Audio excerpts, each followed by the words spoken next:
bit of a shock in my opinion was Falcons Rams. Not Yeah, shocking in the fact that the Falcons won. Talking about this game, I picked the Rams to win. You picked the Falcons. yep, Um, but when we were talking about the game, we were both really on the fence. We thought it was going to be a really good game. It was going to right. come down to just whether the Falcons could execute on offense, and just that's not what it came down to. It came down to the Rams not being able to execute offensively, and it's weird. I mean, you look at the final stat line, and like Goff was pretty bad. I mean, 24 for 45 with 259 and a touchdown, but Gurley ran for 100 yards and like seven on I think 14 carries. Yeah. Yeah, So I mean, they were able to move the ball. They just weren't really converting opportunities, and they were kind of just like playing the field position game for a while.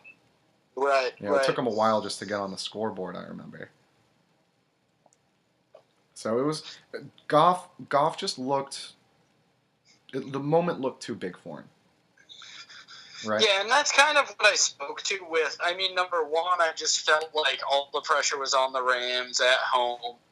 The 3 seed, like, you gotta win that game, and there was no pressure on Atlanta. Like, they're the 6 seed, like, I mean, I think he ended up playing, but like Julio Jones was supposed to be out. It kind of just like, oh well, let's just like lose this game and then go back to Atlanta and we'll go back to the drawing board next year. Like they can really play the world against us card, and like, man, we were that close to the Super Bowl, and now everybody counts us out. Like, let's show them what we are. They Mm-hmm. they have all that going for them, and yeah, I mean, I'll admit that I didn't really get to watch a lot of this game Saturday night, but from what I did see in highlights and stuff, it felt like the Falcons were like better prepared, I guess, if nothing else, better prepared mentally. Mm-hmm. Um, yeah, I mean that's what it came down to was one team has what, a second year quarterback, third year? Is Goff's in his second year, right? Goff's second year, Yeah,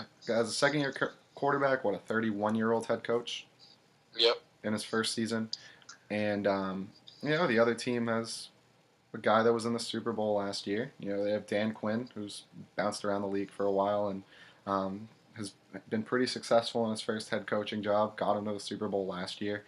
A team that's played in a lot of big moments and lost in a lot of big moments, but won in a lot of big moments, right?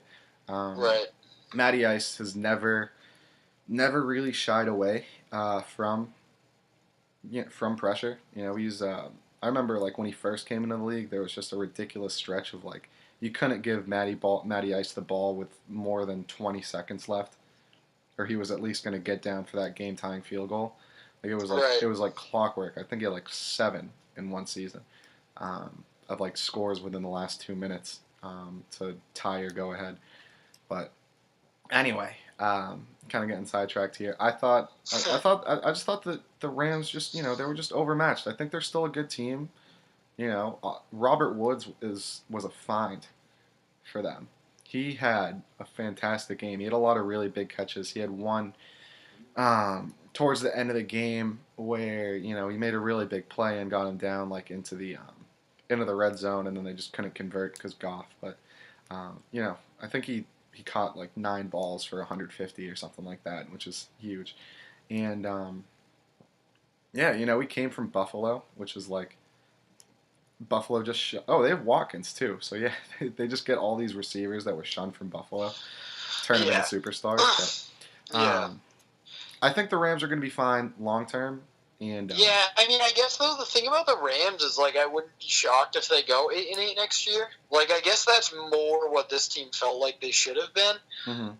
Like it was a little too early. Like they definitely Yeah, I thought they outperformed. yeah, they overachieved Yeah. really quick, and Mm-hmm. I mean that kind of showed. Right. And I think a big thing that had to do with the Rams overachieving was how bad the NFC West ended up being this year. Like Right. I think we always look at that division as being one of the better divisions in football, but Palmer was out the whole year, and the Seahawks were bad. We obviously know what happened with San Francisco pre Jimmy G, and I don't think they faced the Jimmy G Niners. I think that I think they played both their games before he got traded there. Right. Well, not before he got traded, but before he got the starting job. Yeah, like I was just pulling up. I'm looking at their schedule, and like, so they slaughtered the Colts. They Yeah, beat in the week Niners. 1. That was the Scott Tolzian Colts, too. That wasn't even the Jacoby Brissett Colts. Right. They beat the Niners. They beat the Cowboys. Yeah. They beat the Jaguars. They destroyed the Cardinals. Mm-hmm. They beat the Giants. The Texans. Yeah. Lost to the Vikings. They did beat the Rams by 6. They are the Rams. I'm sorry, the Saints. Okay. My bad. That's a big one. They beat the Saints by 6 in November. Mm-hmm. Well, if you remember too, the Saints weren't really the Saints yet earlier. Like, remember that Pats game that you could in what was it, week 2 or 3? Yeah. You know, you could tell the Saints weren't really. They were still kind of fighting themselves. Right. I don't think Kamara had really been discovered yet. They still had, that was, I think, when they still had Adrian Peterson too, and they were trying to work him in.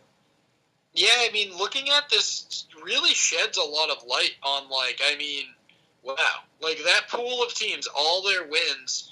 I mean, granted, I guess I'll give them the Seahawks and the Saints, but, like, they beat the Titans. Like, and then the teams they lost to the Vikings, they lost to the Eagles, they lost to the Jimmy G 49ers.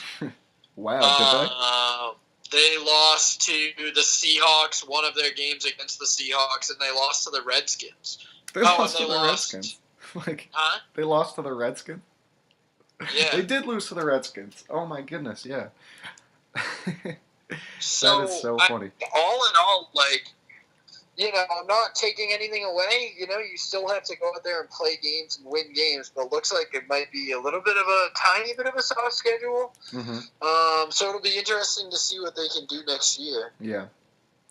So I mean, I remember when we were talking about Philly at the beginning of the year, and I brought up the same point that, like, they hadn't really beat anyone yet, and then they had a stretch coming up against, like, L.A., the Saints, the Seahawks, and, like, another good team. So we're like, we're gonna find out who Philly is down the stretch, and then we couldn't, obviously, because Wentz got hurt. But at the time, you brought up the point where, like, you know, at least they're taking care of business.